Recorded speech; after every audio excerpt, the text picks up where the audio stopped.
We start with the swift actions from first responders and this video from the Orange County Jail this afternoon. Police and sheriff's deputies locking down the building after a dangerous inmate tried to make an escape. You can see firefighters and police securing the roof after the inmate climbed into a suspended ceiling inside.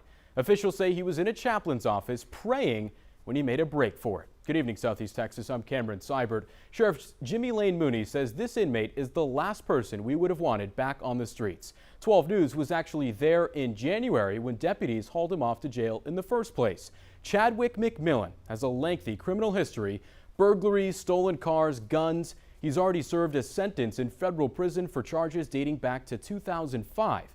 In January, a string of crimes in Orange ended with this 3-hour standoff with police. McMillan fired a shotgun at responding officers. That landed him a felony charge of aggravated assault with a weapon on a public servant.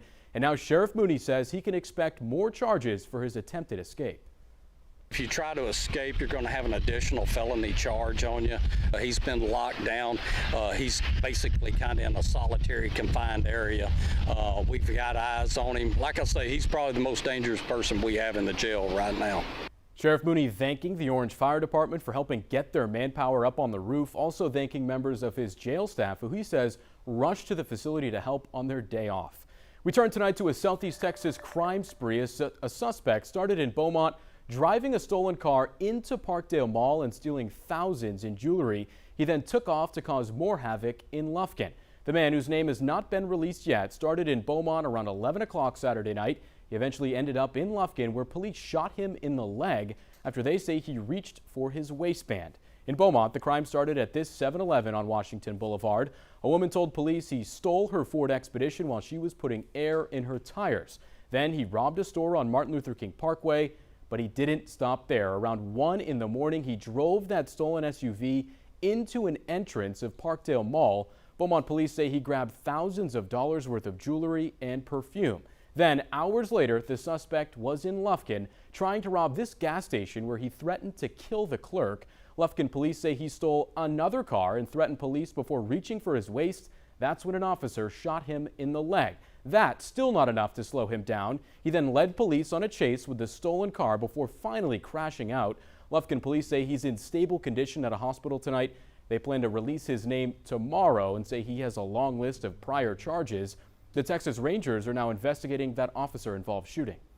A murder suspect in Orange had bond set at $1 million this weekend after a shooting on Saturday.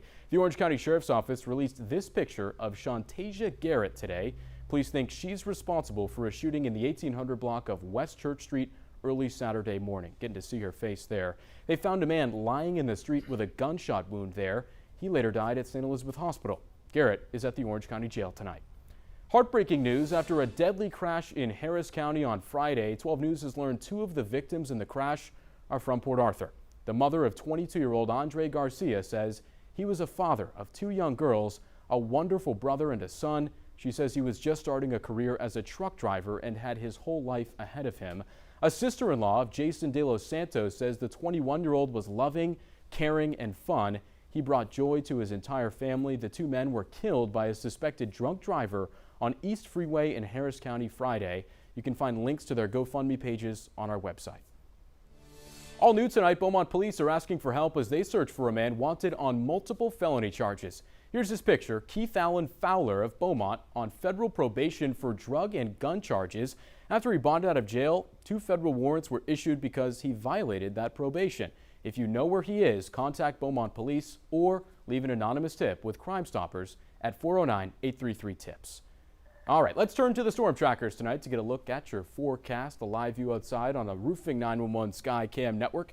Looking at the view at LaBerge in Lake Charles right now. I'm in the Storm Tracker Center with meteorologist Kerry Cooper. Kerry, we're looking ahead to tomorrow. Going to be dry to start the week? It is, but we're back to more humidity and gusty south winds off the Gulf. Of course we are. We have dealt with this for the past 2 or 3 months. We really have, and we're going to start the new work week off with windy, humid, very warm, above normal conditions, but there are some big changes we'll talk about in Maine weather, Cameron, a little bit later, but as far as rain goes, 73 degrees. It's going to be a warm, muggy night out there tonight. Our Roofing 911 Sky Cam network. Low to mid 70s from the lakes down into the triangle. Saying we're not going to drop into the 60s tonight. Most areas stand in the 70s under cloudy skies. Clouds continue to stream in off the Gulf and from the west. Let's take a look at Futurecast. Not much expected tonight. We've got one dying thunderstorm way off to the northwest. It'll dissipate before it reaches Huntsville. We expect lows tonight in the lower 70s. Lots of clouds, partly sunny tomorrow, and temperatures only in the 80s once again, because we've been above normal for weeks. That's going to continue. We'll talk about those big changes as far as rain goes toward the middle end of the week a little bit later. All right, we've got a headline for the Beaumont food lovers tonight. The owners of New York Pizza and Pasta announced on Facebook that they've sold their second location in downtown Beaumont to an acclaimed Houston chef.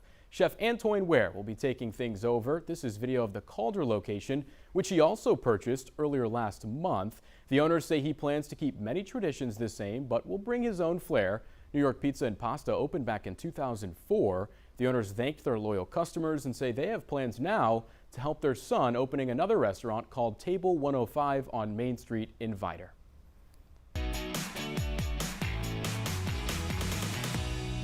Tonight, the gates at the YMBL South Texas State Fair are officially closed. The crews are cleaning things up and getting ready to break down all the rides.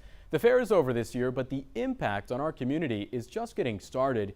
You see, the fair is much bigger than funnel cakes and Ferris wheels. It's part of a mission to give back to the Southeast Texas community. 12 News reporter Ebony Coleman was at Ford Park for the final day. She's breaking down how this annual event supports more than 200 nonprofits.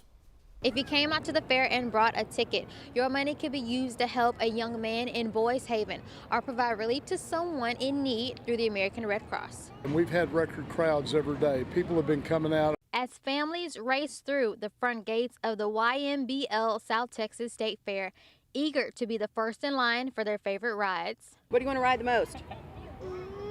The Ferris wheel. They probably didn't realize every dollar spent would be helping someone in need. Wonderful.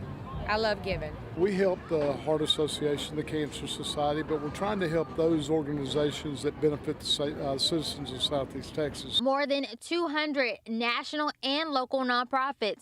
It's the biggest fundraiser for the Young Men's Business League. The list is long, but yet extremely distinguishable. But it's not just those that you know that we're out there donating to. It's the other projects that the YMBL puts on that this benefits, like the South Texas State Shootout. The more support, the more deals and discounts the fair can offer. 9 out of the 11 nights the gates were open came with a way to save money. That means the world to us, and it also are our sponsors as well. So they're very generous in coming out here, because without them, it makes it that much harder. So those sponsors help us out to pass on those savings. So we thank everybody for coming out and supporting us again this year. And already Warner says his team is preparing for next year's fair. Now, while he wouldn't give me any hints, he says there is a big surprise in store. In Beaumont, Ebony Coleman, 12 News.